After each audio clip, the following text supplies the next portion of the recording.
So good evening. Tonight, okay, in China it's in the evening, but actually in Germany it's in the noontime, right? Yeah. Okay. Good afternoon, my dear friends. During this talk, we are very happy to invite Professor Franz from Germany to present the second lecture in the topic of ultrafast laser and nonlinear optics. So this is a photonics open courses number 46. It's number 46 series. We really appreciate Professor Professor Chang to help organize this special topic, and he organized this topic invite about 8 researchers worldwide to present a comprehensive content in the ultrafast and the nonlinear optics. So generally, our open course is open to the students, researchers, professors, and industry people, actually worldwide. Although it's initially in China, but I think this open platform is open to the worldwide researchers. Okay, so tonight we are in the number 46. So according to our record, during the past about several months, our audience accumulated a number of our audience in the platform is already, let me say, is about 400,000 people. 400,000 people have watched the video online to learn the lecture from our lecturers. So I think it is a very useful. I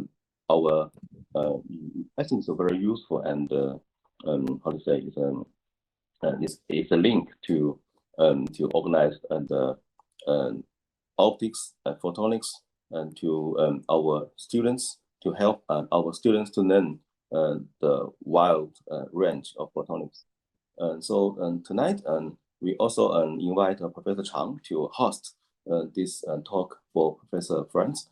Okay, so next I invite Professor Chang to host this session. Okay, I'd like to thank Professor Tang for the introduction. Next, I would like to introduce our today's speaker, Professor Franz Kärtner. He is German. He graduated from Technical University of Munich, and then he worked at Karlsruhe Institute of Technology for several years, and then he moved to MIT, working there as a professor for about, I guess, 10 years. Then he returned to Germany and established a group at DESY and University of Hamburg. Right now, he has been working there for also about 10 years. I feel so fortunate to be working with Franz for almost also 10 years, first as a postdoc at MIT, then as a independent group leader under Franz ultrafast optics division at Germany. It's really my honor to have Franz here to share his research knowledge on ultrafast lasers. Actually, he made many seminal contributions to ultrafast optics, and today's topic is just one of the research achievement. I really appreciate that, Franz, you can accept our invitation, and due to this pandemic, we cannot have you in person in China, but we are so lucky we have this online format so that more audience, a broad audience, can listen to your lecture. Okay, right now, let's welcome Franz to start tonight's lecture on timing with femtosecond lasers. So thank you very much, Noah, for this very kind introduction and giving me the opportunity to tell you a little bit about our endeavors on timing with femtosecond lasers that we had over the last 20 years by now already.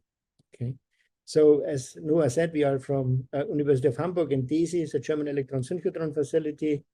And we are funded also by an ERC Synergy grant.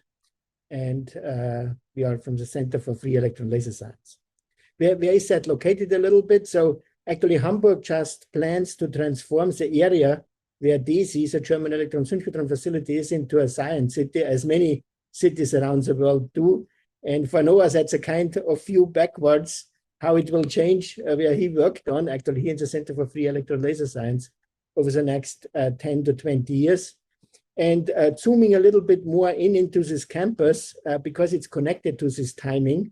Why do we need actually femtosecond precision timing? Actually, DESY, like many other accelerator centers or former accelerator centers in the world, are slowly but surely transforming into photon science facilities by transforming former particle accelerators here, Petra, a positron electron tandem Ringanlage in Germany, okay, into a high brightness synchrotron. It actually, over the next decade or so, it will upgrade it from a third generation synchrotron to a fourth generation synchrotron. We also have the largest free electron X-ray free electron laser here on campus starting. Here's a European X-ray free electron laser, which goes out 3 kilometers to the next state.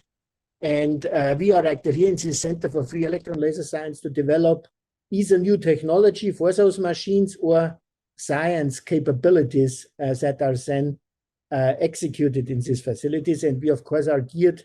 Our mission is to study the structure, dynamics, and function of matter, basically on all scales. And why we need timing? Well, let's look here at the European X-ray laser, how this works. There are 100 femtosecond short electron bunches generated and actually accelerated to something like 17 GeV over 2 kilometers, and then over another kilometer, these electron bunches are converted via Wigglers to short X-ray pulses. And then they hit here on a football-sized experimental hall atoms, molecules, or condensed matter systems, and optical lasers need to be synchronized and excite those systems so that they can be imaged with femtosecond precision. And of course, all this machine over this scale needs femtosecond timing between optical lasers used for diagnostics or for seeding later at the point of time, and for exciting of these molecules, and they have to meet with these X-ray bunches that are generated by the electrons. So that was actually which brought us back as early as 2004 to think about how do we synchronize lasers and electron system in such an extended large-scale facility, okay? So it starts that we have somewhere an electron gun, then we have linear accelerators distributed over this many kilometers, and then they are transformed to X-ray pulses, and then they hit molecules which are before hit with laser pulses to start a molecular reaction, which is then imaged. And it's clear that we have various laser systems distributed in that facility here, photoinjector laser, which releases electrons from a photocathode that are then accelerated in microwave systems. And actually in seeded X-ray free electron laser, we add to these electron bunches a laser which has to be overlapped with 10 femtosecond precision on this 100 femtosecond electron pulse, at least, to say the least, okay? And then they go together with this unterlater to get actually fully coherent X-rays synchronized to these pump probe lasers that excite the molecules, okay? So the vision is that we want to provide today sub-10 femtosecond synchronization over such a large-scale facility, okay? And people work very hard and actually have it already achieved in the soft X-ray region to make also attosecond pulses with these free electron lasers. I don't want to go into the details how this free electron laser works. I just want to motivate why we need femtosecond timing. And of course, there are more applications, as I want to point out at the end, than just, in quotes, synchronizing these large-scale facilities. So, for example, we also want to do coherent pulse synthesis at one point in large laser facilities, like the petawatt laser systems that is currently built in Shanghai. And all that needs sub-femtosecond precision. Okay?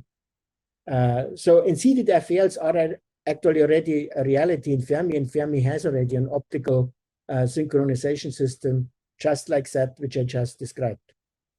So how did we finally actually find a solution for this problem? Well, we worked on femtosecond lasers and also understood that they are very low noise. So femtosecond laser pulses can serve as an optical clock in this facility, and just has to stabilize the average repetition rate, and that is typically done by locking it to a microwave standard if it is not stable enough by itself. And then we distribute those pulses over timing stabilized fiber links to also positions where we need precise timing in such a facility. Okay, so for example, here we need to synchronize actually the RF signals that drive the RF gun. Okay, of course, we also have to synchronize the photoinjector laser, which releases the electrons with kind of 10 to 100 femtosecond precision in that electron gun. And then it gets accelerated. We also need to synchronize CRF somewhere in this range of a couple of 10 femtoseconds to 100 femtoseconds, depending exactly what the task is of this RF system. And there are lots of diagnostic lines, actually, which are not shown here, to diagnose CRF along this long path of kilometer scale through it. And then we have to synchronize seed lasers and probe lasers. So this all needs to be done. And so we worked basically over the last almost by now 20 years on low jitter lasers, timing stabilized fiber links. How do we precisely synchronize pulses from one source? For example, here's this fiber link where the pulses come out to a local laser or to an RF source, and so on and so forth. And actually another activity is also to build high energy and high power lasers to make those laser systems to work. But that is something I don't want to talk today. And we had that vision back in 2004, actually, when at MIT we sort of were asked, can one do such a timing distribution system for FELs? And then piece by piece, we developed it over the last 20 years or so. Okay. So that's a motivation for today to understand why is this possible with femtosecond lasers? Why don't we do it just by pulling long RF cables? And of course, the answer to the long RF cables is if they are long, they are lossy, and they undergo thermal expansion and drift, and they have also electromagnetic interference. And so such long, it's very hard to stabilize long microwave cables to even 100 femtosecond precision, but that can be roughly done. But it's very hard to go to 10 femtoseconds or even to attoseconds in the future, which is requested. So to understand it a little bit, we will look into the principles of ultra-short pulse generation, and first into passive mode locking, and then into the noise of mode-locked lasers. We, of course, will not be able to derive everything in details, but there are references given, and we will look at the major results, and we'll try to give a simple physical pictures how to understand the noisy mode-locked laser, and especially the one which you are most concerned, that is the jitter of femtosecond lasers. Okay. And then you will see that it's so low in general that we will not be able to convert simply these laser pulses into microwave signals and measure them again in the microwave domain. That can be done, but it's cumbersome and expensive and hard to implement on a real large scale. It's much better to introduce new devices, and one of them is the balanced optical cross correlator to measure the low jitter, and then from that automatically also follows how we implement timing stabilized fiber links. Okay. And then we also show how we optically lock lasers to each other, okay? And also how do we do microwave regeneration or synchronization of optical envelopes of pulses to microwave signals by introducing these balanced optical microwave cross correlators. And along the way, we also see how this is used in those facilities to actually accomplish the job which I a little bit described as we started out with this class. Okay, and then give a conclusion. So let's look into how mode-locked lasers work. We all, of course, know how lasers work. We need an optical cavity typically one of these mirrors has a little output coupler so light can come out. And we need a gain medium, and since the laser can already start lasing CW as soon as we have more gain, then we have losses due to output coupling and other losses we might have in the cavity. Okay, and we have a certain round trip time due to the cavity length on which the light travels around in that cavity. To make a laser go from CW to pulsed operation, we typically insert a saturable absorber. And there are many ways how to create a saturable absorber. Some of them are physical, simply by putting, for example, a semiconductor saturable absorber into the laser cavity. Some are artificial by using Kerr lens formation in the laser gain medium, for example, to make effectively a saturable absorber action in the cavity. It doesn't really matter how we do it. It just should be reproducible and stable so that we get an intensity-dependent saturation of the loss when the pulse travels around in the cavity. And if that is the case, and especially if the laser pulse can do that instantaneously, there are various systems of saturable absorbers available here.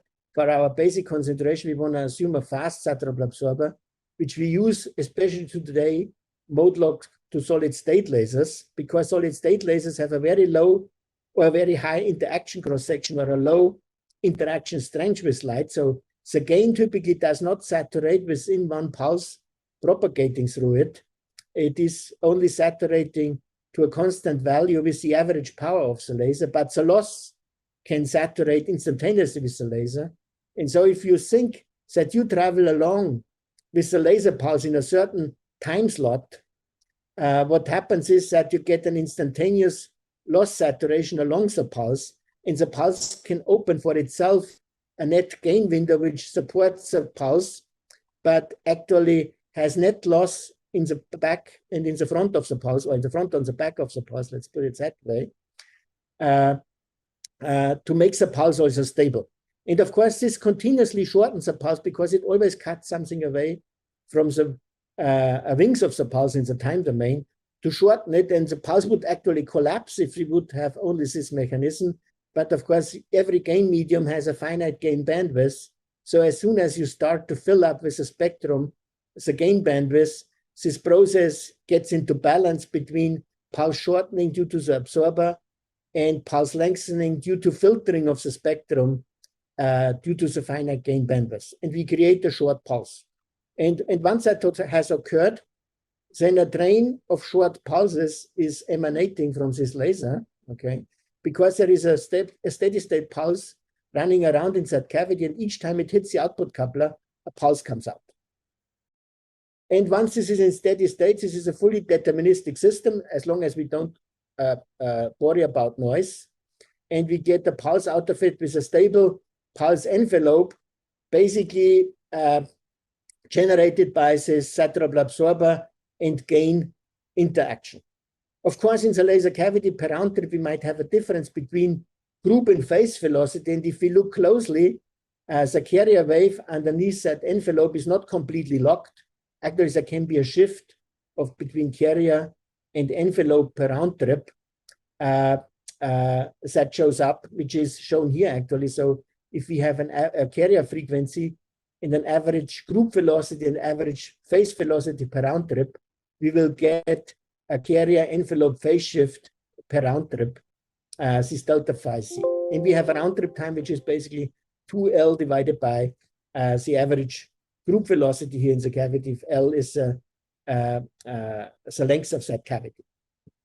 And actually, one came to a Fourier transform of that pulse train, and one gets this well-known frequency comb, for which people got the Nobel Prize in 2005. Actually, we will not discuss in this lecture much about this frequency comb at all, because we are more concerned with the envelope, how the envelope is varying or jittering from round trip to round trip due to the fact that we have also noise. And the precision timings that we are discussing here has nothing to do with the frequency comb. It's only due to the high precision we have of that pulse envelopes that travels around. However, that we will see that if we have such low jitter in these femtosecond lasers, is very much the reason that there is actually a frequency comb. And that is also why femtosecond lasers are much better for frequency comb generation or enable frequency comb generation, whereas picosecond lasers don't. Okay, that one has to recognize. Okay, so here, let's go to the next one. So actually, I told you now a story. Of course, one can analyze that in great detail also mathematically. So for example, if our pulse runs around in this laser cavity, it will see various pulse shaping elements. Of course, it sees the gain with the maximum gain. It will see losses, and it will see also finite gain for different frequencies of the peak of the gain wavelengths. And one can describe that in the time domain. In the frequency domain, it would be by a parabolic roll-off, 1 over omega, proportional to omega squared minus omega squared. In the time domain, this omega squared becomes a differential operator, ddt squared, and that becomes a gain curvature. So we can describe the pulse shaping that happens to a pulse in the time domain by a differential operator acting on the pulse shape. Okay. We also go to a saturable absorber, okay, a SAM device, saturable amplitude modulator. That will also do some pulse shaping, for example, adding to the pulse something which gives additional gain actually or reduced losses, which is the same, proportional to the intensity squared of the pulse. If A of t is the field amplitude of the envelope, then A of t magnitude squared will be proportional to the intensity of the pulse. And we will also pick up maybe self-phase modulation. That means the pulse will get added something which is modulated in phase J times delta times the intensity of the pulse. And there might also be dispersion, and in the time domain, we describe that by a differential operator JD ddt squared. Okay? So we can actually write down for those which want to go a little bit more into the mathematics of this, what happens exactly in this pulse shaping. We can say that the pulse envelope A of the pulse is actually evolving on 2 time scales, one on a small time scale which resolves the pulse itself. For example, if I sitting exactly after the gain element and watch when the pulse goes by, and I can do that in every round trip, capital T is a coarse grain time that advances per round trip. So each time the passes by the gain, I get the picture of the pulse A of t, and that is developing over many round trips by an effective equation of motion, which is proportional to the gain times the pulse minus the losses times the pulse. That's easy. So we just get in an exponential growth or an exponential decay due to losses. But also due to the finite gain bandwidth, I get here a bandwidth parameter, and I get the ddt squared. That is basically the roll-off with omega squared with the frequency in the frequency domain. And then I get the shaping by the fast saturable absorber and by the dispersion and self-phase modulation. So that is a generalized equation, okay? The saturable absorption actually comes from the fact that we have an instantaneous saturable absorption Q that depends on the amplitude, or rather actually on the intensity of the field relative to a saturation intensity, right? So actually that is a typical equation for the absorption a pulse experiences instantaneously in a saturable absorber. And if the amplitude or the intensity is compared small to this saturable absorber intensity saturation power, then we can expand that in a Fourier series to first order, and we get this minus gamma A squared in for the absorption, where gamma is this expansion parameter, the saturable absorption, the amount of saturable absorption we have divided by how hard it is to saturate the absorber, okay? And that gives me my saturable absorber modulation parameter, gamma or SAM parameter, as I have a self-phase modulation coefficient, okay? One can actually look for a solution for that, and that was done by House in the seminal paper in 1991. And he found that the general solution is a chirped secant hyperbolic pulse with a chirp parameter beta and maybe a carrier envelope phase shift per round trip psi here that we have to allow for, because the nonlinearity, the self-phase modulation, will lead to an average shift of that steady state pulse when it's running around in the laser cavity. Okay. So in general, we have actually 4 parameters for this solution: the amplitude of the pulse, or it's also related to pulse energy, the pulse width, the chirp parameter, and the phase shift. Okay. And this is studied in great length actually here in this paper, and therefore I don't want to repeat it because it would take too long to do that in mathematical detail and rigor.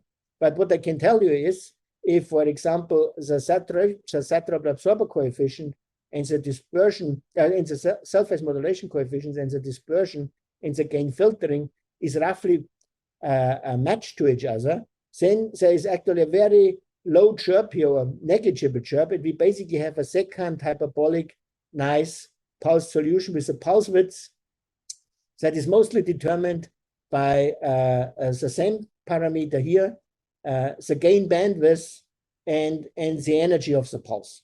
Okay, and that is actually how much we need to know to understand that we have a steady state pulse as we have sketched it in the slide before, forming in such a laser. So now what happens when we have noise? Actually, when we have noise, then we have the same equation, but in every round trip, we will get an additional perturbation on top of our pulse.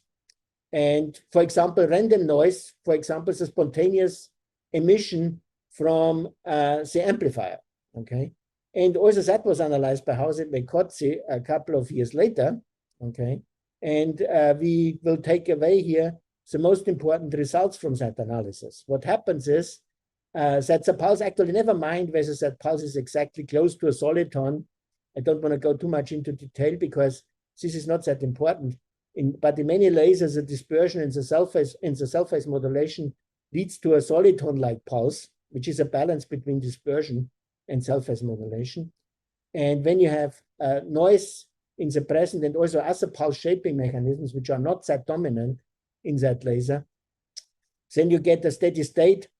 Then you get, as a solution of the perturbed equation, basically this soliton-like pulse, or if it is another pulse shaping mechanism, whatever the steady state pulse is, plus a perturbation, okay, on top of it, which is caused by the noise. And this perturbation can be sort of decomposed into perturbations of the large steady state pulse itself in some of the 3 parameters it has, and the continuum pulse that is the background. For example, when the pulse goes through the amplifier, of course, long after the pulse passes, where there is nothing, there will still spontaneous emission happen, and that spontaneous emission goes basically into background, which we call continuum, which doesn't belong to the pulse. But during the pulse, when spontaneous emission is added to the pulse due to the optical amplifier, then it will make a perturbation of the energy of the pulse in the phase of the pulse, and eventually also wiggle a little bit the carrier frequency of the pulse, and it will also add a little kick to the soliton, or whatever the steady state pulse is, so that its center of mass is moved a little bit, like Brownian motion of a particle. Yeah. The same happens to the phase here, to the phase. Okay. So the phase is kicked, and since in our system there is no restoration term for the phase and for the timing, most likely this will be just random diffusive motions of those quantities. In contrast, when we kick probably the energy of the pulse, there is a relaxation term which will relax back the energy in its steady state value. For example, gain saturation will move it back. Also, the absorber will do something because it's either too much bleached or too little bleached. Okay. And in center frequencies, the center frequency of the pulse cannot move around arbitrarily because it has to be within the gain bandwidth, especially if you approximate the gain by a parabolic gain bandwidth, there will be a linear restoring force due to the center frequency. So these will be damped processes, and this will be diffusive processes, and that is studied in that paper. And of course, some of these processes are really important and later for the application. So energy fluctuations give you the relative intensity noise that you measure from the laser pulses. And this Brownian motion of the timing will give you the timing jitter in the pulse train, which we are very interested for our timing applications. So let's look at these four quantities. Again, I don't want to go through the derivation. You can find it here. But it's intuitively understandable. Okay? And then we will look even a little bit more into the timing jitter. So how will the power spectral density of our energy of our pulses look like relative to the pulse energy? So this is already basically the relative intensity noise spectrum of our laser. Well, it will be driven by whatever our noise source is. That's typically the white or almost white spontaneous emission of happening in our amplifier, in our optical gain medium, okay? And one can easily derive that this spontaneous emission is proportional to the gain that we have per round trip and how often we see the gain medium per unit time. Basically, that will be proportional to the noise power that we inject. And that is basically either the repetition rate or the inverse cavity round trip time. Okay? So this will be the dominant measure on how much noise we inject in our pulse train. And we have a high Q cavity, then we need only very little gain per round trip when the laser is in steady state to compensate for the losses. And we will have very low noise powers that we inject in our pulse train. And if we have huge losses per round trip, then we will have a more noisy laser, that's clear. And of course, if the repetition rate is higher, or we encounter our gain more often per time, we will inject more noise power, because power is noise energy per time, okay? But there will be a damping time for our energy, and we call that simply tau W. Okay, so this is a damping time. And therefore, if one does the analysis, one finds basically a damped noise-driven process, sometimes also called Ornstein-Uhlenbeck process in stochastic processes, which is basically characterized by a low-frequency cutoff, like a low-pass filter. It's like a low-pass filter driven by white noise. Okay? And that is the energy fluctuation spectrum. So it flattens off at low frequencies when the frequency is lower than this inverse relaxation time. That's clear. And then we get also phase noise. And this phase noise is mostly due to the fact that per each round trip, we give a little kick through to our laser pulse timing. And we integrate that up over many round trips. So we have an integrator here, which leads typically to this 1/f square spectrum in a stochastic process. Otherwise, it's driven directly by kicking by spontaneous emissions, the laser position. But actually, in a laser where we have a nonlinear phase shift due to the Kerr effect per round trip, also intensity fluctuation. So here we have the intensity fluctuation spectrum couples into phase fluctuation via the nonlinear phase shift per round trip. Okay, so phi naught is actually the nonlinear phase shifts that the pulse has per round trip due to the nonlinearity. So it's related to that psi in the steady state solution, which we had introduced before. So, and that couples to this phase noise. A similar situation we have, of course, for the center frequency fluctuations of our steady state pulse. It is also a damped process driven by white noise. Okay? And looks here similar. Tau P is a damping constant for center frequency fluctuations. Sorry, something has been cut off here, which I wasn't able to fix quickly enough. Okay. And now the most important part is actually the timing fluctuations, which we want to, because we want to use this pulse stream from our femtosecond laser to improve on timing in our femtosecond lasers. Okay. And so we, again, like here, we have actually, like in the phase part, we have two terms. One, the direct timing fluctuations when a spontaneous emission is added to our pulse train. So then I get directly as a kicking of the laser pulse. And I have an additional effect. Actually, if my center frequency is fluctuating due to the dispersion in my laser, center frequency fluctuations in the next round trip are converted into timing fluctuations. So basically, my center frequency fluctuation spectrum adds an additional timing fluctuation spectrum, which is then also integrated up by the integration over many round trips into timing fluctuations. Okay, so this pulse timing, like the energy fluctuations, are due to Brownian motion, and center frequency fluctuations couple into timing via dispersion, and that is often called also the Gordon-Haus effect. To visualize that a little bit more, because it is so important, especially for the timing fluctuations, I made a little comparison how the noise or the, in microwave oscillators can be compared to the timing jitter of femtosecond laser. That is very illustrative. When we build a microwave oscillator or an electronic oscillator for that purpose, we basically make an LC oscillator or a physical cavity, typically of the size of the wavelengths of the microwave signal which we want to generate. And we have that resonator in a feedback system, and we have electronic gain, and that builds up a steady state oscillation in that resonator. And of course, a little bit we couple out and watch it as a function of time.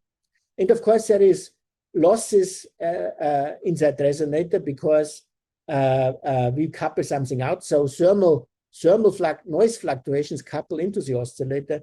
And in order to compensate for the losses of that resonator, we need gain. So we will add all these mechanisms, gain and loss, add thermal and noise from the active devices of our amplifier.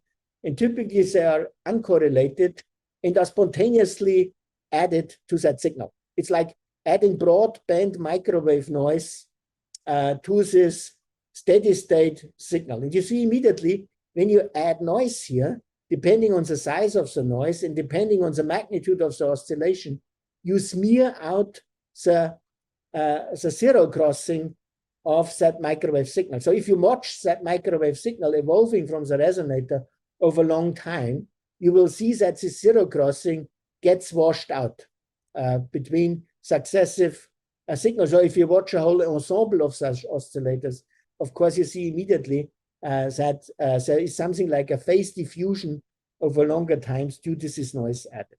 And it's also without difficulty to analyze what happens. There will be a random diffusion of, or timing jitter of the zero crossing here of this microwave oscillator. And we can also estimate how this will scale. Well, first of all, if the period is higher, that means the slope is sharper here, you wash out the zero crossing less, right? If you just draw here two flat lines and see how much that is converted, uncertainty here in amplitude of this noise due to the uncertainty to this noise fluctuation, how much this smears out the zero crossing is proportional to the inverse slope. So if a high slope, it is not as much washed out. And of course, the inverse slope is proportional to the period of the oscillator.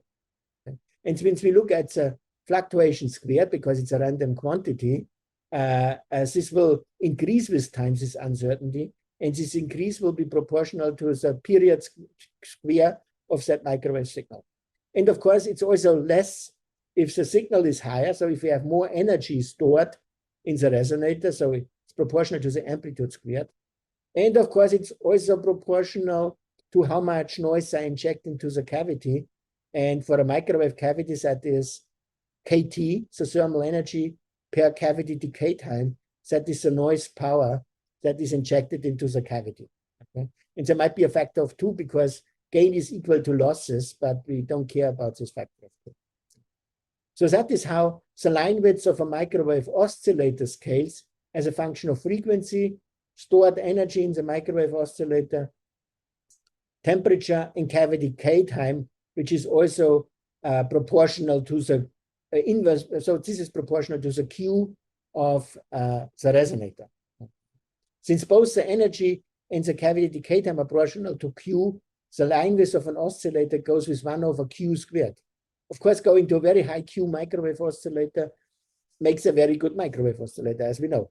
Okay. So how does this compare with the noise in a femtosecond laser? It's actually very similar. So there we have a laser cavity, and we understood how a short pulse is formed in this laser cavity. It's running around, okay? And again, now we have quantum mechanical vacuum fluctuations entering into the laser cavity because our cavity mirror is not 100% foolproof. So something leaks out. That is what we use as output power. And to compensate those losses to have a steady state laser, we have an optical amplifier which adds spontaneous emission noise that we just added in our formulas before, okay? And that noise is basically proportional to h bar omega divided by the cavity decay time of the laser cavity, okay? And when I add here a little bit of random noise and do an equation how much the center of mass is moved, you will actually find, if you do this analysis, it's very similar to the microwave oscillator, but it is not now the optical frequency or something. It's actually the pulse width of the pulse that matters. And you will find actually a similar equation for the diffusion of the center of mass of this pulse, which is inverse to the stored pulse energy, proportional to the quantum energy injected in terms of spontaneous emission noise into the pulse, and proportional to the pulse width squared. And that is where the big advantage is now when we go from microwave, when a typical microwave signal is 10 gigahertz, it has a period of 100 picosecond. And a typical femtosecond laser has a pulse width of 100 femtoseconds. Of course, it can sometimes be 10, can sometimes be a few hundred femtoseconds. But since it goes here with a squared, you have here 6 orders of magnitude, which the typical power spectral densities of noise of a typical microwave oscillator compare to a typical femtosecond laser. And of course, if you convert this pulse train into a microwave signal by photodetecting it and looking at a certain harmonic of the repetition rate at 10 gigahertz and compare it with a 10 gigahertz signal from the microwave oscillator, you will see this 6 orders of magnitude different in power spectral density. Okay. In timing shift, it's of course a square root out of it. Then one has to say it's not quite as good because optical amplifiers are really horrible amplifiers compared to microwave amplifiers, because h bar omega at optical frequencies is 50 times kT. So kT is 25 millielectron volts, and h bar omega is something like 1.2 electron volts. So it's 50 times kT. But still, there are 2 orders of magnitude or 4 orders of magnitude in power spectral densities left over between typical microwave devices and typical mode-locked lasers. Okay, so in terms of single sideband phase noise, that's 40 dB difference, and microwave engineers might appreciate that. So this is an enormous advantage of using femtosecond lasers compared to microwave sources for anything to do with timing. And the next challenge is basically, how do we measure that low jitter that is provided because photonics has such more bandwidth available than microwave oscillators? And maybe that is actually, so now we understood why femtosecond lasers are so low jitter, and we apply that now to various systems. That's actually pretty good. We are about 45 minutes into the class. We can ask for a couple of questions and then make 5-minute breaks maybe, and then continue with the second part, where we basically use now femtosecond lasers for this very high precision timing synchronization. And I point out a few more applications where this might become very important over the next couple of decades. I think it's okay. Yeah, we can have a break break now. Yeah, we can have a break. There might not be question. Sometimes we have question at the very end of the lecture. Okay, so let me make a 5-minute break and continue at 50. Yes, we can continue from 50. Okay, yeah, sure. Yeah. Okay, good. Okay. Thank you. Oh, yes, yeah. Yeah, Franz, yeah, we can continue. Yeah. 5 minutes after. So, as we said, so photonics enables low jitter because actually it's simply because of the high bandwidth. We can make signals which are already very well defined in time with much higher precision than in the microwave domain. And therefore, they are more, they are in terms of timing, much more immune against noise, okay? But we also need new techniques now, how to measure that very low jitter. And of course, we do it optically. Okay. Yep. And actually, that was invented by Thomas Schibler in our group when he was a postdoc actually at MIT. We tried to synchronize mode-locked lasers, and later we came up with actually a very elegant implementation of an optical cross correlator, especially for 2 pulses at 1.5 microns. So what we want to measure is basically the position in time between 2 pulses at 1550 nanometer, because those are pulses which we use in our fiber, stabilized fiber links.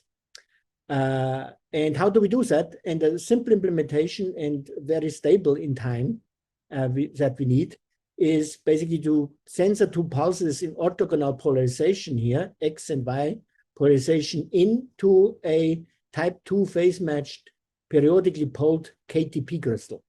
What happens when you sensor pulses into that is because of the birefringence of the crystal, one pulse is actually traveling a little bit faster than the other. But of course, there's an overlap due to the nonlinearity of the crystal. They generate blue light, or rather light at 775 nanometer if the pulses are 1550. Okay.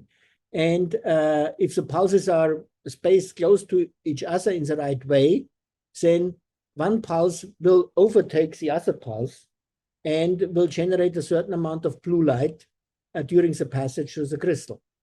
Okay.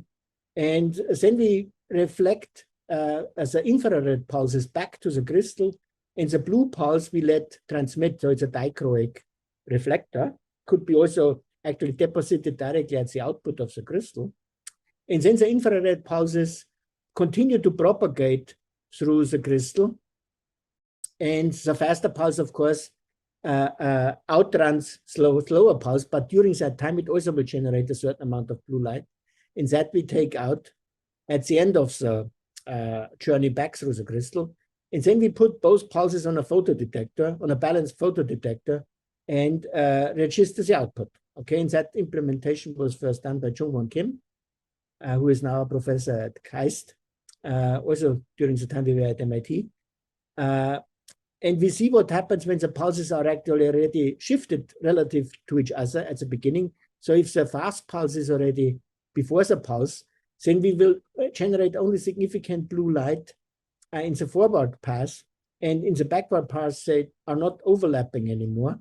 And therefore, there's an imbalance, and that will be registered by the balance detector. Was the opposite if the fast pulse is way too far in the back compared to the first pulse, then very little is generated in the forward path, and much is generated in the backward path, and you have the opposite situation. And it's very easy to understand that as a function of delta t between the 2 pulses, you will find such an S-shaped curve, which in the center is mostly linear, where the width is here roughly the pulse width, so that length is roughly the pulse width, so 100 femtoseconds if it's a 100 femtosecond pulse, or 200 femtoseconds if it's a 200 femtosecond pulse, plus minus, as it probably was the case here. And we get pretty much a linear slope, okay? And as a slope efficiency, you can make basically your detector so that at the maximum you saturate the detector, so it's volt level output. So it's very easy to get 20 millivolt per femtosecond slope, okay? If you have an energy conversion efficiency of 0.4% per passing in the crystal, so not very much, okay? And so you get a very high discrimination in timing. You need to compare that if you would detect the pulse streams on a photodetector at 10 gigahertz, and you would use a microwave mixer to read it out. then you would have something like a 1 microvolt per femtosecond slope efficiency. Okay, so you have a factor of 10,000, pretty much like the frequency ratio going from 10 gigahertz to 100 terahertz or 300 terahertz. That's 10,000. You win here in sensitivity by going from a microwave technique to an optical nonlinear technique. And on top of it, microwave detectors and photodetectors drift as a function of time and power. And as that is not so here in our balanced optical cross correlator, the zero crossing is very stable, both in temperature and also due to intensity fluctuations, because a balanced detector takes the intensity fluctuation. Now we have a balanced optical cross correlator. Okay, so we have a high sensitivity to timing and a very low sensitivity to thermal and intensity fluctuations. And therefore, this is really a great device to measure jitter. Okay. Now we don't always just want to measure the time delay between two pulses. We want to measure, for example, the timing jitter of lasers as we defined it before. So how does this timing of a pulse train of lasers run away from each other? And we do that similarly like in microwave domain. When you measure the phase noise of oscillators, we convert this phase detector method, which is well known in microwave, to a timing detector method for timing in the optical domain. So we use two mode-locked lasers, mode-locked laser 1 and mode-locked laser 2. Ideally, they are identically built because then when I measure the combined jitter, I know that the jitter of one device is half of it. Okay? And we combine that via a polarizing beam splitter here and send it into a BOC. And I look at the signal in an RF analyzer and look at it. And then I can also use it with a very slow feedback loop to keep mode-locked laser 1 and mode-locked laser 2 within the linear range of this cross correlator. Okay? So I always have to adapt my cross correlation in the linear range and the bandwidth of that feedback loop so that I really have to can keep the two lasers within that linear slope. Okay, and that is roughly the width of the pulses, so a few hundred femtoseconds. If my laser is noisy, I have to choose a larger loop bandwidth to keep it in there. If it is very low noise, then I can make the loop bandwidth very little so that I can really use the full range of that linearity. Okay, and we did that, and of course went to lower and lower lasers over the years. And here you see a measurement out of 2015 of a commercial laser, which supposedly has very low timing jitter. Okay, and you see here as a function of frequency, the timing jitter spectral density in femtoseconds squared per hertz. If you want, you can also convert that in an equivalent phase, single sideband phase noise for a signal at 10 gigahertz extracted from this oscillator by direct conversion into a microwave signal without any additional jitter. And you see that the timing jitter spectral density is very low. It's actually below our cross correlator background for frequencies higher than a couple of 10 kilohertz, and only below basically 20 kilohertz we see the timing jitter at low frequency. And if we integrate the timing jitter from the highest frequency where we detect something, actually we see already this first timing jitter here is actually only due to limited by our background. The real timing jitter measured is actually only here. And we see between 10 kilohertz and 1 kilohertz, our timing jitter is something like an additional 100 attosecond in that laser. And that keeps going like that pretty much down to 100 hertz. Okay, so if we have a feedback loop which has a bandwidth of a couple of kilohertz, what that means is we can lock two of these lasers together with respect to each other well below 100 attoseconds. Okay, or one of these lasers, because here in this frequency range, the bandwidth of our lasers where we lock them together is lower than 1 kilohertz. We can keep them well within this linear range. The pulse train from such a laser, from a single one, if you watch it for 1 millisecond, as a pulse, as the next pulse which comes from the laser, it's basically it's 100. This is a 100 megahertz repetition rate. Actually, it's 200 megahertz repetition rate. So 200,000 pulse coming out of that laser is only 100 attosecond displaced from its correct value because of the repetition rate of the laser. Okay? And of course, at lower frequencies, the timing is then not any longer governed by the spontaneous emission noise, where it is governed here, but rather by the mechanical stability of the lasers. But these lasers can be built very well. And of course, also at lower frequencies, you can lock it to some reference. So that shows the quality of even commercial laser systems to provide very stable laser pulses with very low timing jitter. And one can actually test our theory because we know that the timing jitter scales with the pulse width squared and inverse to the stored pulse energy in the cavity and to the cavity quality factor. And so you can go to a laser which really produces very short pulses and it has very stored intracavity pulse energy like Thai sapphire lasers. And so I had a great student, Andrew Benedict, who worked very hard for over a year to build two identical 10 femtosecond Thai sapphire lasers, put them on a breadboard, and built a very stable optical cross correlator between them. It cannot use this PPKTP gives us it's at 800 nanometer, and synchronized the lasers together and looked what the laser noise between those two lasers is. And we looked over the full frequency range up to the Nyquist frequency. So this was a 80 megahertz laser. So the Nyquist frequency is at 40 megahertz. You know that a process which has a discrete process which has a certain frequency or bandwidth needs to be sampled with twice the repetition rate. Okay, or the bandwidth of the signal to be fully recovered, and that is basically the Nyquist frequency, and half of that repetition rate. And we see that we are actually detector limited with the noise up to a couple of 100 kilohertz, and the lasers have here, which is out of the bandwidth of the lasers, only something like really 3 attoseconds of jitter between each other, okay, which is outside the loop bandwidth. And that comes from the pump laser noise. Actually, it's due to the noise of the laser. And below that, we can lock it basically together. The integrated timing jitter all the way from Nyquist frequency to this 130 something, like only 30 attoseconds. So we can precisely lock these lasers so closely together because their free running laser noise is very low. And actually, if it would be only quantum noise, then that is actually the quantum noise limit due to spontaneous emission noise. It would be integrated over the full bandwidth. Less than a single attosecond would be in the septosecond wavelength range. Only technical imperfections make it a little bit worse. Okay, so that shows really that actually this scaling with pulse energy.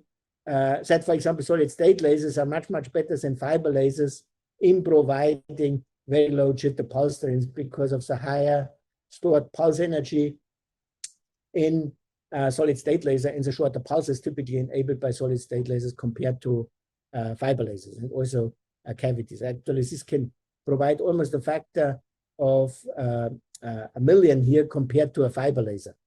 Okay, so that is why solid-state lasers can have attosecond jitter if properly built.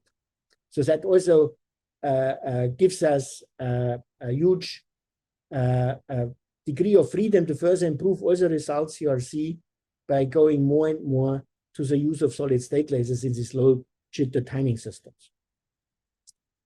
So how do we use them now, actually, to build these timing stabilized fiber links? Actually, we use exactly the same technique. So that was I discussed before, was using this balanced optical cross correlator for understanding and measuring the jitter of femtosecond lasers. So now we use it actually to build such a timing stabilized fiber link. So we have somewhere our master oscillator in our timing distribution system. And we send a pulse stream to a remote location to lock another laser very tightly to this master laser, hopefully within a femtosecond precision, okay? And these distances can be long, can be kilometer scale or a few hundred meters, and undergo thermal expansion and drifts. And that is what we want to take out. And also microphonics. So if you speak in a lab, that makes vibrations on the order of femtoseconds in such a fiber link, okay? And what we do is basically that we have a pulse going through this fiber and comes out to the position where we need a precise pulse to synchronize another device to it. And part of it we send back via this partial reflector. We might have loss in our link, depending on the length. So we can compensate by that with a bidirectional fiber amplifier. Okay. And then when that happens, when the pulse comes back, actually the next pulse comes out from the laser cavity and reflects off. And both pulses travel together to a cross correlator. And since this round trip time is much less than the typical timing jitter that builds up in our master laser, we have seen actually that only after a kilohertz, we see appreciable timing jitter between one pulse and the next pulse. So these round trip times are within, for a 1 kilometer laser, it's I think 10 microseconds. So these pulses are basically have exactly a certain relationship related to the cavity round trip time of that pulse and go together to this cross correlator. Okay. And of course, when we have environmental perturbations, the returning pulse copy has some jitter on it, and that jitter is detected.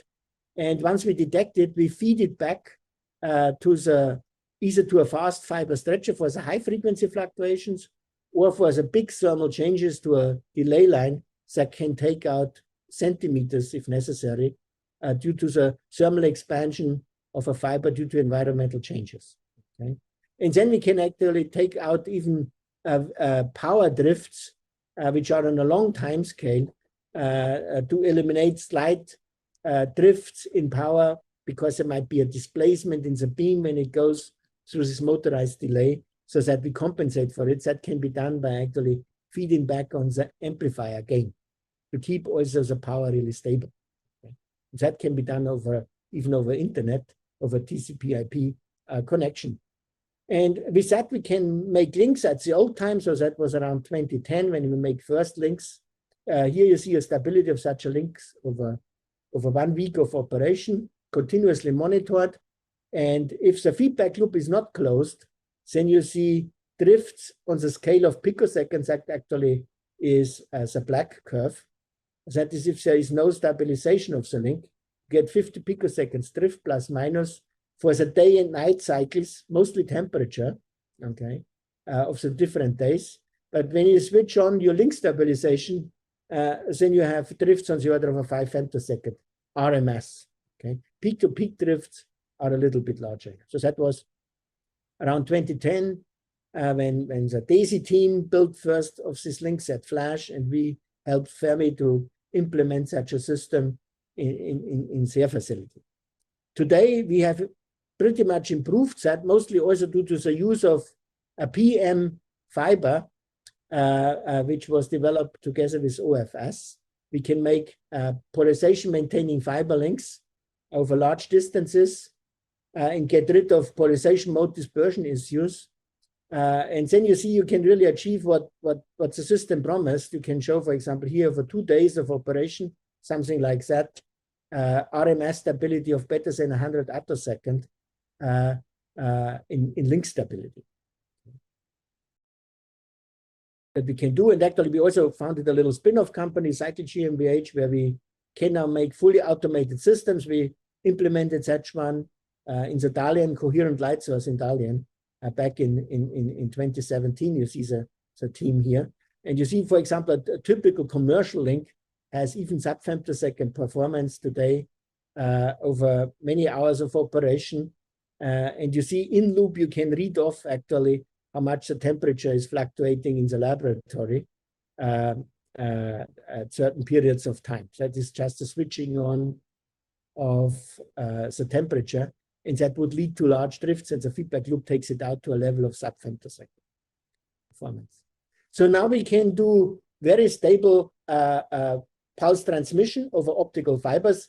And of course, we can use a similar cross correlator to lock send a local laser to that output pulse at the remote location. How do we do on the microwave side? Okay, microwave is actually harder because we now need the sort of the same thing which we had between two optical pulse train to measure timing. We would like to have something which works better than just microwave detection in the microwave mixer to do basically phase measurements between two microwave signals. We would like to have something like a balanced optical microwave phase detector that measures the offset, the nominal offset of the center of mass of a pulse relative to the phase of a microwave signal, and that can be visualized very nice due to the zero crossing of such a microwave oscillator. And just by looking at that and knowing how you measure microwave signals with optical techniques, it's basically electro-optic sampling. So we would like to introduce a very high precision electro-optical sampler where we can use optical pulses to sample the zero crossing of a microwave signal. And based on the offset, we want to get a DC current out of it. Okay? And we implemented that with the help of colleagues from DESY at that time. So we wanted to convert the phase and timing information in the optical domain into intensity modulation, then read that out as a DC current. And that is actually very well known from laser gyros, how you do that in navigation systems. You build a Sanya globe. And of course, in a Sanya globe, you measure usually as a non-reciprocal phase shift due to when you do rotation sensing. Here we put in a non-reciprocal phase shift by putting here a phase modulator into it. And you can do then basically by sending a pulse stream through it, you would get a modulated pulse stream at here at the output, which is converted into an amplitude modulation of this pulse stream, is actually proportional due to the offset here. Okay, and to do that with very high sensitivity, we actually deser sort of this phase in the Sanya cube by putting here a modulation signal in at half the repetition rate, a multiple plus 1/2 of the repetition rate. Okay, that means exactly that this amplitude modulation is converted into an intensity modulation of these pulses, and that can be down converted in a mixer by using a similar microwave signal, or by detecting that signal synchronously with the same DESY signal here, and that is down converted to a DC signal. Okay, I don't want to go in all these details. You can find it also again here into in this publication, but basically uses the same principles to detect the phase shift in a Sanya cube in a laser gyro now for measuring the offset phase between the pulse stream relative to this microwave signal. And it's basically very high precision electro-optic sampling. And that phase detector can now actually be used in various ways. Of course, it can measure the phase noise between a microwave signal and an optical pulse stream as a measurement device, but we can use it also in a feedback loop to lock an optical laser to a microwave resonance, or lock a microwave resonance, a voltage-controlled oscillator, to a pulse stream, for example, coming from the output of such a fiber link. So that is shown here. So that solves the two remaining problems in our synchronization system. So if you have an optical input pulse as a reference, then we can lock a microwave oscillator to that reference by feeding the microwave signal back and compare it with the pulse train and filtering, of course, the output properly. We can lock the voltage control oscillator on that optical reference with very low timing jitter. Okay, of course, it depends at the end on the quality of the VCO, and of course, yeah, the locking due to the reference, because the reference is used as an absolute signal. Okay. You can also do the opposite. You can very tightly lock a mode-locked laser to the microwave, to a microwave reference, which might be more stable than your optical pulse stream. Okay, so that's another task you remember.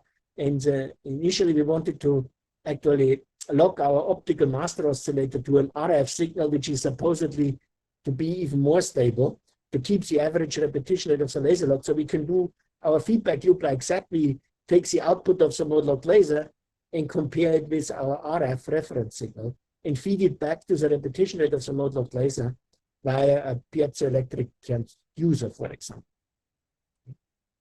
So with that, actually, we also implemented that, reading out, generating a microwave signal from a mode locked laser, and then using a second balanced optical microwave phase detector as a phase detector and measuring the jitter between the laser pulse stream and the microwave signal. And you see that we really can also achieve a few femtosecond or less than 1 femtosecond RMS drift over 10 hours. Okay. And then with the help of Minjing, actually, who is now a professor in Tianjin University in China, as a postdoc at DESY, he, together with a student, Kemal Safak, implemented actually a laser microwave network, which is 4.7 kilometer long. So we had actually 2 links, one 3.5 kilometer long, okay, and one 1.2 kilometer long. And they were fed from the same master oscillator. And in one link, we extracted with a VCO a microwave signal.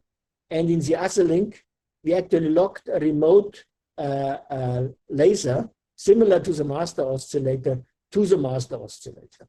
And then we were able to measure at different positions in our system, first the jitter of the mode locked laser itself, then the jitter of the link, which was 3.5 kilometer long, the jitter of the link, which was 2 kilometer long, and also the jitter of the microwave light that comes out of it, and the jitter of the mode locked laser, and also the jitter between microwaves and remotely locked laser relative to each other.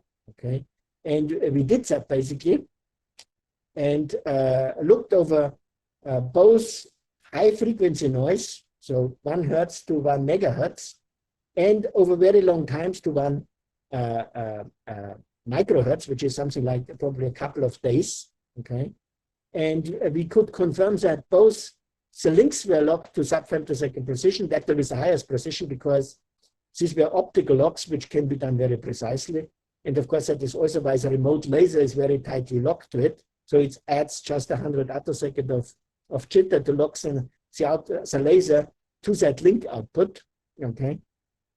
And what is always the hardest is get stable microwaves. But also that was then just barely performing below 1 femtosecond over that long time of a period. So we could make a sub-femtosecond laser microwave network of overall 4.7 kilometer length, and that shows basically the quality with which we can use these techniques of measuring jitter and having very low noise optical lasers available for that, and generating also very low noise microwave signals from it. Okay, so that is the synchronization task. So are there other applications? Well, this is not happening today, but probably it will happening over the next decade. One of the challenges is actually to sample higher and higher speed signals and convert it into digital data, right? Analog to digital converters, you sample the digitizer signal first in time at certain time points, and then also in amplitude. And of course, it will be dependent. You will have a certain amplitude error that you want to allow for, and that you convert into equivalent number of bits that your digital to analog converter has. Okay. And it's very simple if you look at that. If you want to sample, for example, a single sinusoid, okay, with a certain precision, then by looking here at that relationship, we find, of course, that as a relative error in amplitude that we make is related to a potential error in the time when we think we sample the signal, right? If we sample here at delta t exactly at the zero crossing, we should get 0. But if our sampling time has an error, delta t, then delta v over v naught is exactly 2 pi delta t over t naught, or 2 pi over t naught is basically the slope again of this curve. And so times delta t is then the slope in our the area in our signal. Actually, it's a relative area. And if you want to resolve that with a certain number of bits, 2 to the n, then we see that our timing from that relationship, we see that our timing jitter has to be that much smaller compared to the period of our signal. So the higher the period of our signal is, that we want to sample with a certain precision, we have to have a source which provides very accurate timing. And of course, that is limited in an A to D converter by the local microwave oscillators, and you can put on a chip on the A to D converter, and that is limited. And here is a little list of what is required if you want to sample a 10 gigahertz signal with a certain number, effective number of bits E and OB. Okay, so if you simply put into that equation, if you want to sample a 10 gigahertz signal with 6 bits, then you need a sampling error which is better than 144 femtoseconds. That is okay. And if you buy high digital bandwidth scopes today, you get something which is a factor of 2 better.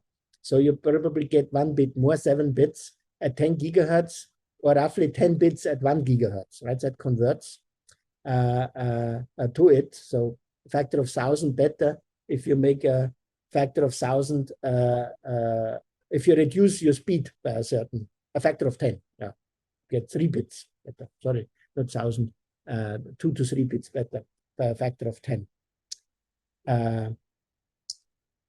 Okay, 70 femtoseconds, that is where today's samplers are. But if you want to now make progress, for example, a sample with 14 bits, then you would need a timing jitter of 0.5 femtoseconds, or even going to 50 or 100 gigahertz and have 10 bits, you get into the 1 femtosecond range. And that is very hard to imagine to do that in electronics today. But we saw that optical systems can do that right away. And we made actually a couple of experiments a couple of years ago, almost 10 years now, towards such a photonic A to D converter. And this is a very active area of research, how to bring now optical sources on chip that have this low optical timing jitter and using them for photonic A to D converters. Okay. It's a lot of integrated photonic devices. Okay, with that, I want to actually come to the end of my class. As other applications would be, of course, extracting very low noise microwave signals from it. So what I want to show you is that femtosecond laser shoot very low jitter, about can have 3 to 4 orders of magnitude better jitter than microwave systems. And it's understandable, very basic physics. We can have very good devices now in the optical domains, these balanced optical cross correlators, to measure this very low jitter. Okay, and we have also balanced optical microwave phase detectors that connect the microwave with the optical envelope with femtosecond precision. Okay, so this has nothing to do with the femtosecond laser frequency combs. That opens up other opportunities for very precise optical to microwave coherent links, but this can achieve a similar performance here and doesn't require a stabilized frequency comb. And so with that BOM-PD basically and this optical cross correlator and the low noise femtosecond laser, we can make a complete set for implement optical microwave networks. And these are great tools for timing and synchronization systems on femtosecond and potentially attosecond and maybe at some point septosecond precision if necessary. And I think it will over the next decades also have impact in photonic A to D converters and maybe also photonic microwave oscillators. So I also don't want to forget that we actually have a couple of open positions for PhD students and postdocs, both in this timing, but also in strong field terahertz physics and technology, laser physics, and ultrafast electron diffraction. And you can find them by going onto the DESY webpage. And I also want to acknowledge former students and postdocs which worked on it. Many of them now professors, Thomas Schiebli at the University of Colorado, Jungmon Kim at KAIST Korea, Andrew Benedict and Michael Peng, which are in research labs, Lincoln Laboratory and JPL in Pasadena. And from the DESY side, Kemal Shafak, which is a timing expert in cycle. Ming Xin is now a professor in Tianjin University. And we have great collaborations continuing with Jigang Zhang and his student, and Professor Xing at Tianjin University. And funding, of course, on the US side, it was for a long time DARPA, NSF, and AFOSR. And now in Germany, it's the Helmholtz Association and the European Research Council and the Deutsche Forschungsgemeinschaft, so similar to the NSF. Thank you very much for your attention. And now we have time for questions. Okay, thank you, Franz, for the nice lecture. Right now we are open for questions. Okay, maybe I can ask the first question. Yep. I've been waiting for audience to ask other questions. Okay, so Franz, so the Hermann-Haas theory on molecular laser, the noise theory, I think is also it's general. Also, it's also applicable to like a recently popular micro-ring resonator-based femtosecond lasers. Is that right? This laser is pumped by a CW yes, laser. Exactly. So that is true. The original work by Hermann Haas was derived for soliton-like lasers. And then later it was actually generalized by Rüdiger Perschota, who is very well known for his website, RP Photonics website. He wrote a series of papers a couple of years later, basically laying out how to convert this theory, which was for a specialized laser, so it is applicable to general pulsed laser systems. Okay. Sorry, I should have given maybe those references too, but they are easy to find. Rüdiger Perschota. And yeah, and then of course, to some extent, it's also applicable to short pulses in micro-ring resonators. Actually, with Kerry Valhalla, we had a couple of recent measurements on using these balanced optical cross correlators to understand phase diffusion of short pulses in these micro-ring resonators. Of course, this is a jitter measurement technique, and it's applicable there. Now, I'm not sure whether anybody wrote already down the equations for measuring the timing jitter in this DC or CW pumped micro-ring resonators. But as I understand, the mode locking in these micro-ring resonators is very much along the lines of a generalized nonlinear Schrödinger equation, just now driven by this parameter, where the gain is provided by a four-wave mixing parametric gain to some extent. And the mode locking is done also by the by the nonlinear phase shifts that detunes very rapidly, basically the center frequency of this micro ring, and makes an effective saturable absorber because more light is coupling in during the time where the pulse basically shifts into resonance with the driving laser, and it can couple in when the pulse is detuned. Okay, so I could imagine that you can write down the same equations for the noise in these micro-ring systems. If somebody hasn't not yet done it, might already have been done by Kerry Valhalla and Kippenberg or others. I don't know actually. Yeah, but I would expect that it follows the same thing. But you of course have other noise sources. There are always not only this fundamental noise source of spontaneous emission, which now is a parametric fluorescence, but you have also technical noise sources. And in a solid state laser, the most important noise source is probably as a pump laser noise and the resulting a relative intensity noise, which couples into timing jitter via self-steepening. Okay. There is also in the micro-ring resonators, you have, of course, frequency fluctuations of your pump laser, which couple also in to this, besides intensity noise too, over the Kerr nonlinearity. So you might have more technical noise sources, which are pretty serious for these micro-ring systems compared to passive remote locked lasers. I see. Okay, thank you. So right now we have questions from audience. I'll read them to you, Franz. The first question actually is to compare a frequency comb. Actually, the question is comparing to stability of frequency comb, especially fiber frequency comb, better or not for potential applications. Which frequency combs? There was one word which I didn't understand. So actually, I think the question is about it seems in your lecture for this timing application, you don't need a fully stabilized frequency comb. Right. And right. I think his question is, okay, if you have a frequency comb, does it help for the application you mentioned? Yes, that's a very good question, because actually people also proposed initially to use frequency combs for this timing distribution. So the idea would be to transmit actually 2 CW laser signals over this fiber links and lock on each side a frequency comb to it, and then the timing of this frequency, 2 frequency combs is of course also locked to each other because you lock the carrier envelope frequency and the optical frequency to it.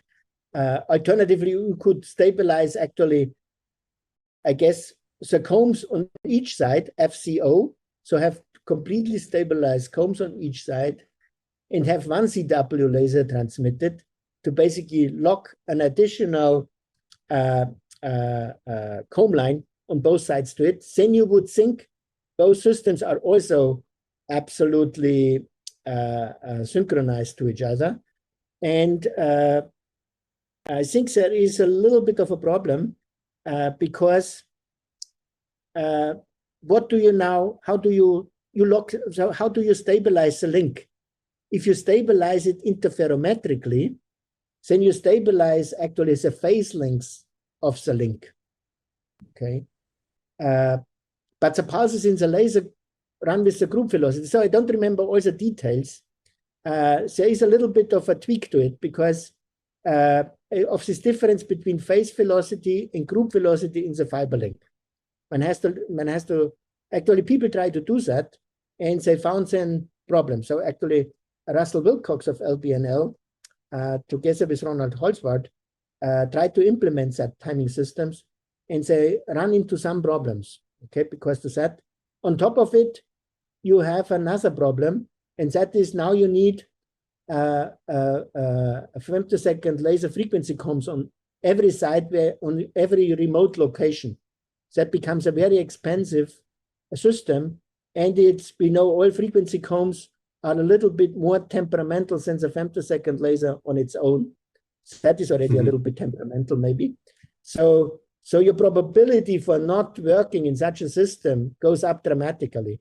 And we do timing distribution in systems which need 24/7 availability. So having a timing distribution system that relies maybe on 10 or 20 frequency combs operating simultaneously, I don't think you will get 99% uptime, at least not yet today. That might be in the future when these femtosecond laser frequency combs just work like 100% reliable. Okay, I don't want to give the impression that femtosecond laser frequency combs are not reliable, but having them perfectly operating, many of them at the same time, I think is still a challenge. Okay, but in principle doable. Okay, but then you on top of it, you have this other problem, group and phase velocity problem. You have to work out. Okay, Franz.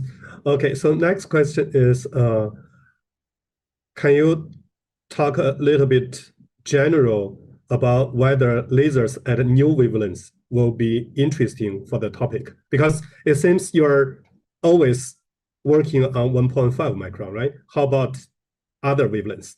Yeah, so we worked on 1.5 micron very intensely because, of course, when we do fiber links, then the wavelength of choice is 1.5 micron because of the availability of fiber components, okay? And the low loss of fibers, although we don't go yet 10 kilometers, most of our systems are 100 meters or kilometer. So you could potentially, from that point of view, do also other wavelengths, but you have now developed PM fibers and dispersion compensation, everything very nicely for 1.5 micron. Of course, other wavelengths might be interesting because you can build shorter pulse femtosecond lasers. As I showed you, TiSAFA at 800 nanometer allows for 10 femtosecond pulses. And so ultimate systems for very low jitter, if you just look at the laser, TiSAFA might be a great material, okay? So other wavelengths might be interesting for other reasons, but you don't have that easy distribution over fibers and well-developed fiber component base now for implementing timing and synchronization systems. But there might be advantages for maybe this photonic A to D converter or RF generation by using other laser systems, if the jitter needs to be even lower than what we have today. And of course, in some facilities, you have laser, so TiSAFA lasers are very often in these accelerator facilities. So one can do, of course, optical cross correlators between 1550 nanometer and 800 nanometer to make synchronization to a TiSAFA laser, or to 1 micron to make a very tight synchronization for a ytterbium-based laser system. This all exists. Yeah. Okay. Okay. I see. Okay. So next question. I think the audience is asking, can you talk a little bit about the feedback technology that is used to stabilize the repetition rate of a laser? I think that's very conventional technology, right? Yeah. This is very conventional technology. So these are piezoelectric transducers. Of course, it's always challenging to make a wideband piezoelectric transducer to go up to 100 kilohertz and more. But then you maybe can also use other techniques like electro-optic modulators if you can put that into the cavity. And then the feedback is done by PID controllers that can be analog, that can be digital. You can do something more fancy in FPGA control, but that's standard technology. Okay. Oh, the other question is, okay, so you achieve the sub-femtosecond precision by light, but in your loop, there's electronic devices involved. Do they generate extra excessive noise? Well, if it is done right, no. Okay, so you can. So if things are, of course, one should be careful. So if you make feedback loops, then you know there is always this feedback bump where your electronics starts to feed back. So so the electronics enhances sometimes a little bit the high frequency noise of your system because of the control electronics and how it is done. But that has to do control engineering. Ideally, if your signals are large enough on your cross correlator and you start with a low enough system, ideally the electronic side does not introduce additional noise, I think. Okay. Next question. Okay, actually there are two questions. The first one is the lowest timing jitter achieved by fiber lasers the same as that of TiSAFA laser? Actually, can you make a fiber laser with timing jitter as low as a TiSAFA laser? Is it possible? Well, you have to work very hard on it. So you need to make so a typical TiSAFA laser has basically an intracavity power of 10 to 50 watts. Okay, and it can produce short pulses down to 10 femtoseconds, and the cavity loss per round trip is typically 1%, but maybe you can make it 0.1%. So it's very hard to imagine that you come up with an equivalent fiber laser system. So typically fiber lasers have a round trip loss of 50%. Okay, so there you lose by a factor of 50, and you have an intracavity power of 100 milliwatt, so typical one. So now if you can scale that to 10 watt or 100 watt, which is possible, right? We have 100 watt fiber laser systems. And get also a very short pulse inside. Yes, it is conceivable that you make a pretty good low noise fiber laser, but it will still not be quite as good as a Ti-Sapphire laser. Okay, I see. So in general, okay, the second question. But you can scale more in that direction. Yeah. Okay. So in general, how to make a low timing jitter more locked laser? Any guidelines? Okay, general guidelines. Oh, so we of course, so as a commercial laser, which I said, and I don't want to go into complications by telling names. Okay, that jitter spectrum which was shown is presumably a little erbium-ytterbium glass laser. Okay, so solid state lasers, due to their high intracavity power and short pulses, are pretty good sources for low jitter. So get a laser where you can have a very high Q cavity, a very high intracavity power, and yeah, and actually lower repetition rate is better, clearly. Okay, so you have lower timing jitter if you have lower repetition rates. So going to high repetition rates is not good really for low timing jitter. Okay. It's good for microwave extraction, because then you can put more power on a photodetector, and that is why people, when they want to do low noise microwave extraction, then go to higher repetition rate. But it's actually not good from the point of view of timing jitter. So it depends on the applications and what you are really shooting for. Yeah. Okay. Oh, okay. So next question. I think the audience come up with an idea. He's asking, okay, how about you make a low jitter Ti-Sapphire laser? Then use a, for example, a fiber to do the spectral broadening to generate the 1.5 micron pulse. So that do you still have a really low timing jitter 1.5 micron pulse? I mean, well, even less jitter than. You are a specialist for broadening. No, so it depends how you. Actually, NOAA has studied that in the past from 1 micron lasers, and the result is basically, if you use cell phase modulation is instantaneous, then the jitter which you add due to that broadening, if you can go all the way to 1.5 micron with cell phase modulation, might not be possible because of the dispersion in fibers. Then probably the added jitter is low, and you could do that, but probably it's governed by a lot of Raman effect, and due to the timing jitter that comes in when you do Raman conversion, it's actually a very bad idea. Okay, it's much better to directly generate something at 1.5. Yeah.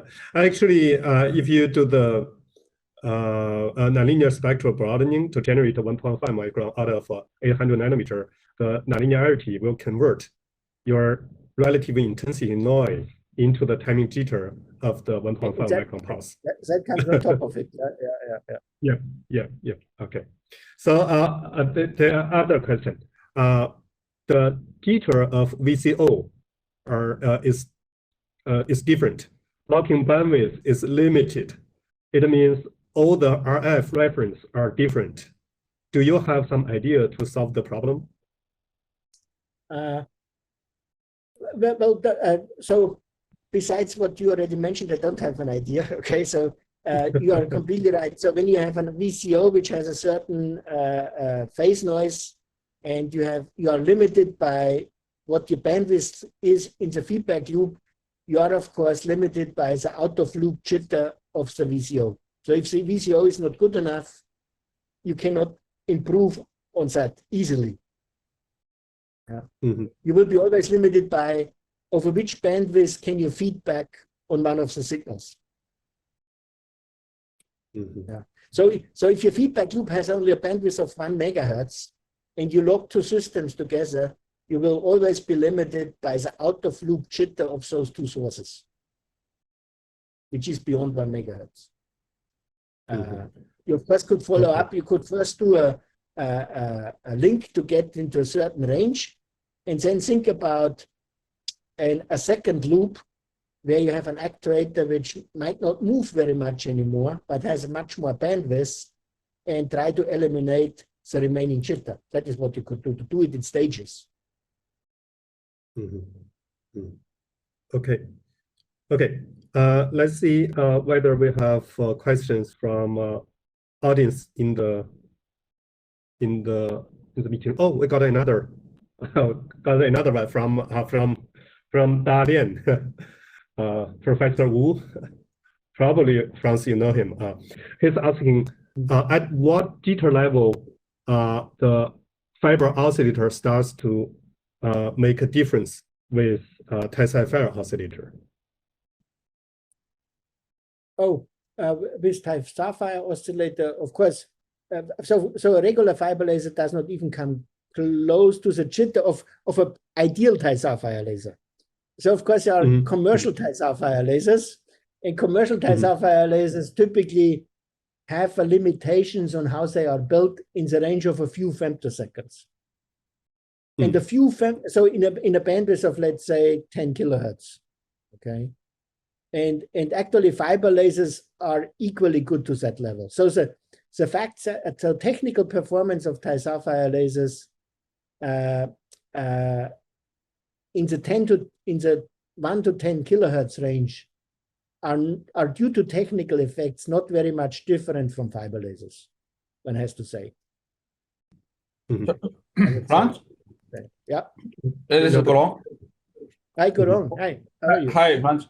So my question is, so you're talking, so in principle, titanium sapphire oscillator can be locked to much better than fiber oscillator.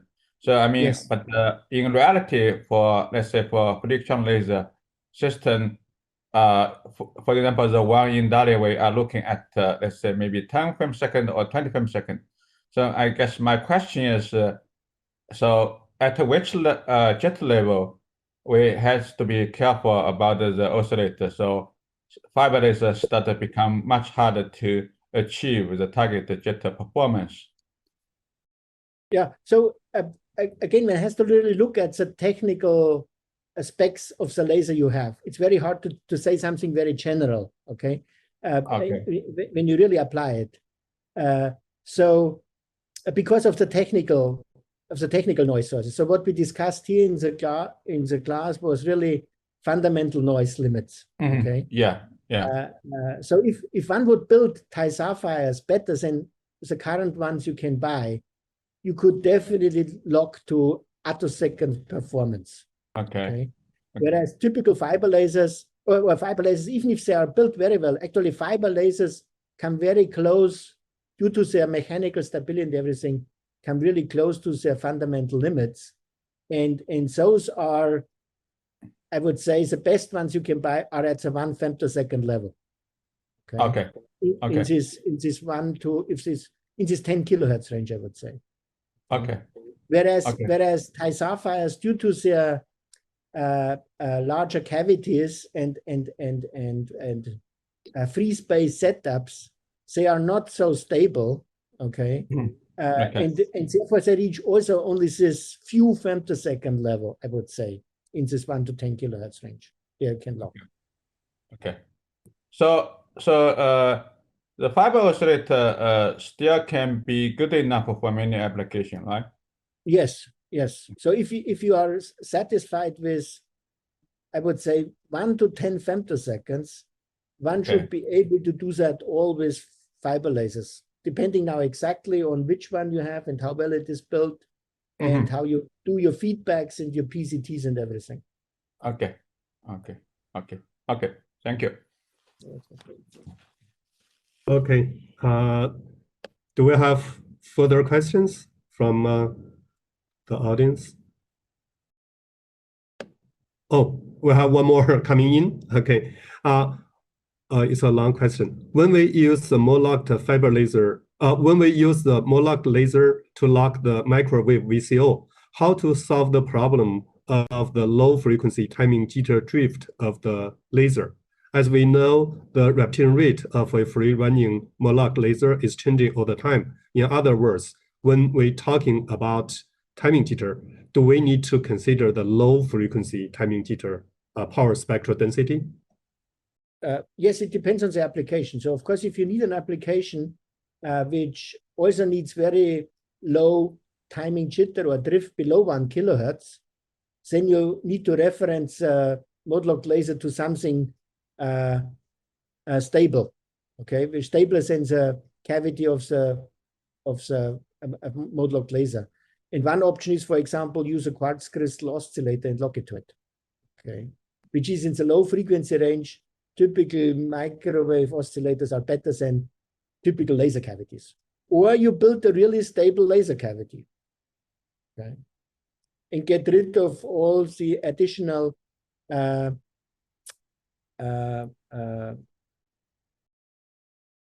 mechanical and thermal difficulties. Also, there is interesting work by Chung-Won Kim from KAIST. He used actually the inverse of a fiber, of a fiber link. He made a very stable fiber link and actually stabilized the repetition rate of the laser to the fiber link instead of stabilizing the fiber link with the repetition rate. And he did that by electronic techniques. Also, that can reduce the drifts of the laser cavity greatly at the in the low frequency range. But you, of course, have to have a stable, nicely coiled up fiber link. That is also a possibility. And then there are, of course, a frequency comb people which do the optical frequency division. So they divide down the high stability of an optical cavity into the microwave region to suppress the low frequency fluctuations in repetition rate of the fiber comb. But of course, then you need a stabilized fiber comb.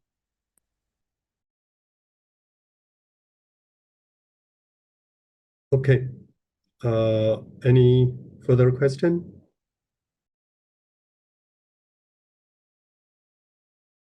Okay. I think it's already about 2 hours about our lecture. And if the audience has more questions, you may send an email to Franz for further discussion. Please. Okay. No And also, if you really want to learn the technique, more things about ultrafast lasers, ultrafast optics, please apply to be a postdoc or to be a PhD student. Actually, Franz trained already many Chinese students, PhD students, and Chinese postdocs. Most of them already returned to China, working at different institutes and universities. Okay. Okay. Finally, let's thank Franz again for the wonderful lecture. Okay. So thank you very much for attention and having me. Thank you, Franz. Franz, Thank you. okay. Yeah. So, thank you. Just now, Thank you. Just now we noticed that tonight we have about more than 1,500 audience online to your lecture. So thank you very much. Thank you very much. Bye-bye. Thank you. Thank you, Franz. Okay, bye-bye.